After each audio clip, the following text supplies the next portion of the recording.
দোয়া কবুলের 5টা শর্ত বলে আজকের আলোচনা শেষ। 1 নম্বর শর্ত, ইউর ইনকাম শুড বি হালাল।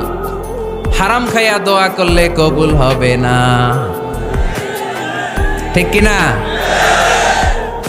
কোটি কোটি টাকা কামাইছে, মসজিদ বানাই দিছে, 1000 কোটি টাকা দিয়ে এতিমখানা, কোনো লাভ হয়েছে? কোনো লাভ হয় নাই।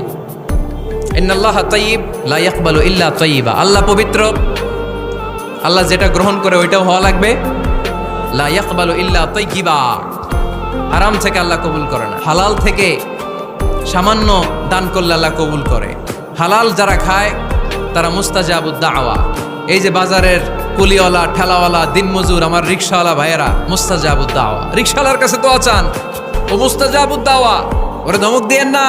ও দোয়া করলে আপনার জীবন উজালা করে দিবে কে? আপনার বাড়ির দারোয়ান হতে পারে মুস্তাজাবুদ দাওয়া, কারণ বেতন পায় 5000, ওর হারাম ঢুকবে কেমনে? যেটা খায় ওইটাই হালাল। এজন্য আপনার ইনকাম হালাল হতে হবে দোয়া কবুলের জন্য। শর্ত নাম্বার 1। শর্ত নাম্বার 2, দোয়া করার সময় দোয়া করতে হবে একজনের কাছে। তিনি কে? আল্লাহর কাছেও কিছুক্ষণ মসজিদে চাইলেন, আবার মাজারে যেও বাবার কাছে চাইলেন, দোয়া একেবারে কবুল। কবুল হবে? খবরদার, চাইতে হবে একজনের কাছে। তিনি কে?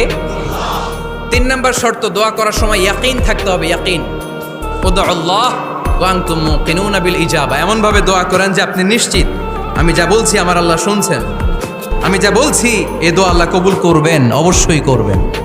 আল্লাহর উপর আস্থা একটু কম না? কম না বেশি? যার আস্থা বেশি তার দোয়া কবুল হওয়ার সম্ভাবনাও বেশি। আপনি যদি সন্দেহে, হায় রে দোয়াটা যে করতেছি না জানি কবুল না হয়, ওই দোয়া জীবনেও কবুল হবে। উদউল্লাহ ওয়া আনতুম মুকিনুনা বিল ইজাবা। এমন ভাবে আল্লাহর কাছে চাও যে তুমি নিশ্চিত কবুল হয়ে যাবে।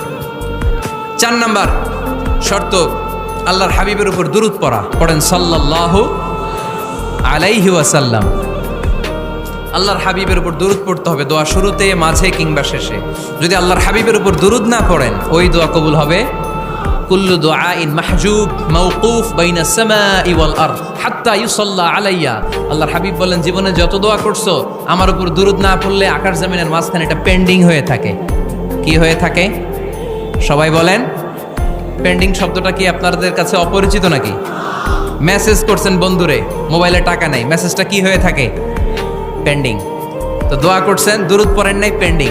আজকে রাত্রে যে ইচ্ছা মতো আল্লাহর হাবিবের উপর দুরূদ পাঠায় দিবেন, যত দোয়া পেন্ডিং হয়ে আছে সব আরশে উঠায় দিবে কে? দোয়া কবুলের সর্বশেষ শর্ত হচ্ছে মুওয়াফাকাতুদ দোয়া বিদ-দাওয়া। দোয়ার সাথে দাওয়া লাগবে। দোয়ার সাথে, দোয়ার সাথে সবাই বলেন, দোয়ার সাথে কি লাগবে? দাওয়া। দোয়া করলেন, আল্লাহ পরীক্ষায় ফার্স্ট হওয়ার তৌফিক দান করো। লেখাপড়ার সাথে কোনো খবর নাই, একেবারে ফার্স্ট হয়ে যাবেন। অনেক সময় মাহফিল শেষে অনেক বাবারা কলম নিয়ে আসে আমার কাছে।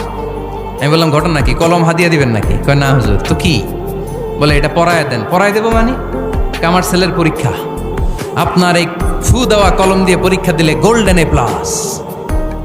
আমি কই পড়াশোনা না করলে ডবল 0, ঠিক কিনা? আগে পড়াশোনা করতে হবে, তারপর দোয়া চাইলে ওই দোয়ায় কাজ হবে, ঠিক কিনা? এটাই ইসলাম। অসুস্থ, আপনি যদি শুধু দোয়া চান সুস্থ হবেন? চিকিৎসা করা সুন্নাহ। যেই রোগ হয়েছে ওই রোগের চিকিৎসা নেওয়া কি সুন্নাহ। আল্লাহর হাবিব অসুস্থ হলে চিকিৎসা নিতেন। হাতে একবার বিচ্ছু কামড় দিল আল্লাহর হাবিবের আঙ্গুলে, তিনি রেগে গেলেন, ব্যথা পেলেন, আর বিচ্ছুরে বললেন, আরে বিচ্ছু, মানুষও চিনোস না, নবীও চিনোস না, কোথায় কামড় দিতে হবে এটাও জানোস না। কিন্তু কামড় যখন দিয়ে ফেলছে, বিশ্বনবী ব্যথা পাচ্ছেন। বিশ্বনবী সূরা ইখলাস পড়ে, ফাতিহা পড়ে ফু দিতে লাগলেন। আর আম্মাজান আয়েশাকে বললেন, লবণের পানি গরম দিয়ে ঢালতে থাকো। আম্মাজান আয়েশা লবণের পানি আনলেন। লবণের গরম পানির ভেতরে সোডিয়াম ক্লোরাইড আছে, ন্যাচারাল পেইন কিলার, ব্যথা নাশ করে। আম্মাজান আয়েশা গড়গড় করে লবণের পানি ঢালতে লাগলেন।